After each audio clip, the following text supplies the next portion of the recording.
Chapter 13 of Narrative of the Life of David Crockett of the State of Tennessee. I had on hand a great many skins, and so, in the month of February, I packed a horse with them, and taking my eldest son along with me, cut out for a little town called Jackson, situated about 40 miles off. We got there well enough, and I sold my skins, and bought me some coffee, and sugar, powder, lead, and salt. I packed them all up in readiness for a start, which I intended to make early the next morning. Morning came, but I concluded, before I started, I would go and take a horn with some of my old fellow soldiers that I had met with at Jackson. I did so, and while we were engaged in this, I met with 3 candidates for the legislature, a Dr. Butler, who was by marriage a nephew to General Jackson, a Major Lynn, and a Mr. McEver, all first-rate men. We all took a horn together, and some person present said to me, "Crockett, you must offer for the legislature." I told him I lived at least 40 miles from any white settlement, and had no thought of becoming a candidate at that time. So we all parted, and I and my little boy went on home.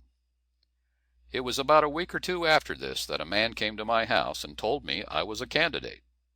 I told him not so, but he took out a newspaper from his pocket and showed me where I was announced. I said to my wife that this was all a burlesque on me, but I was determined to make it cost the man who had put it there at least the value of the printing and of the fun he wanted at my expense. So I hired a young man to work in my place on my farm, and turned out myself electioneering. I hadn't been out long before I found the people began to talk very much about the bear hunter, the man from the cane, and the 3 gentlemen, who I have already named, soon found it necessary to enter into an agreement to have a sort of caucus at their March court, to determine which of them was the strongest, and the other 2 was to withdraw and support him.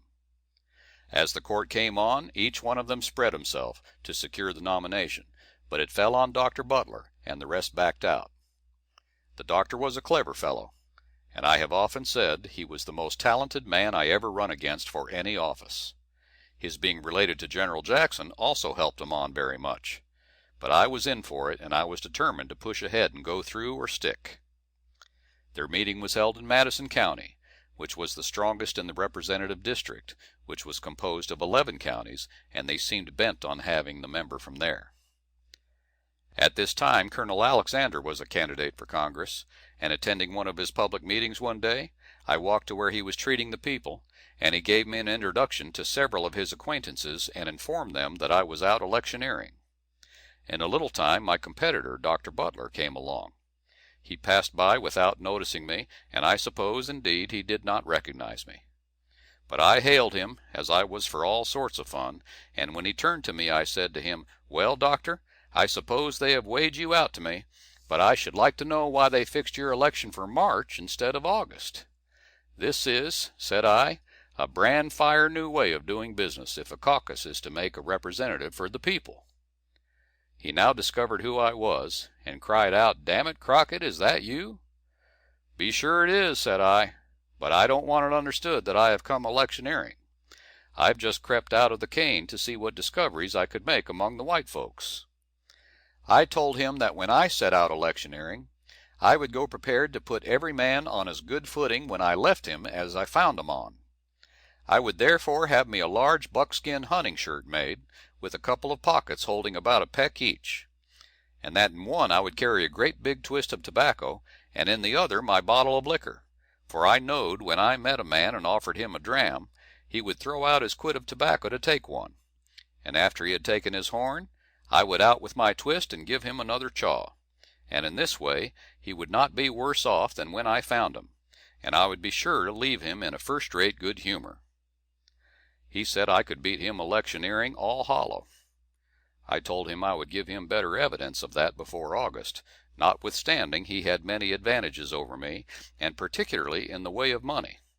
But I told him that I would go on the products of the country, that I had industrious children, and the best of coon dogs, and they would hunt every night till midnight to support my election, and when the coon fur wa'n't good, I would myself go a-wolfing, and shoot down a wolf, and skin his head, and his scalp would be good to me for $3 in our state treasury money, and in this way I would get along on the big string.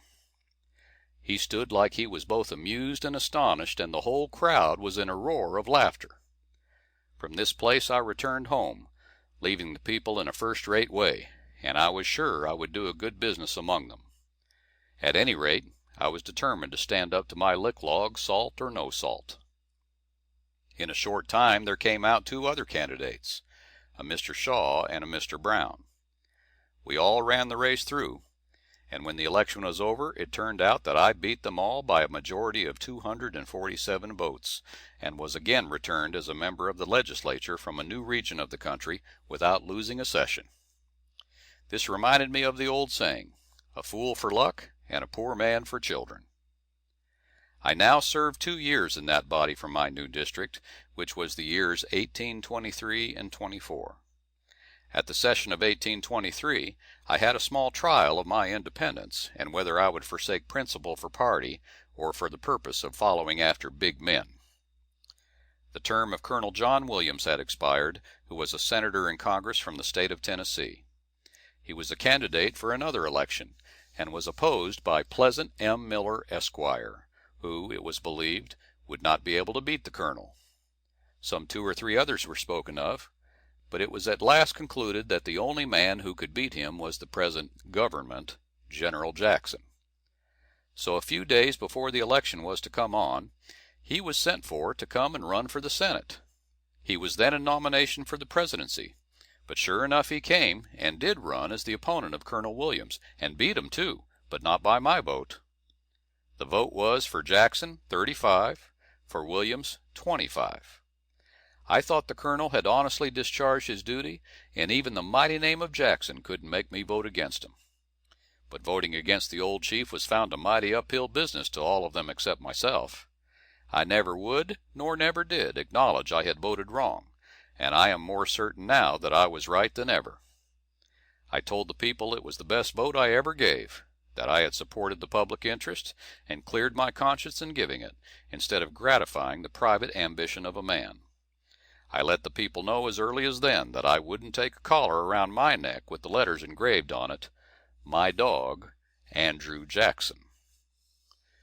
During these 2 sessions of the legislature, nothing else turned up which I think it worthwhile to mention, and indeed I am fearful that I am too particular about many small matters, but if so, my apology is that I want the world to understand my true history, and how I worked along to rise from a canebrake to my present station in life.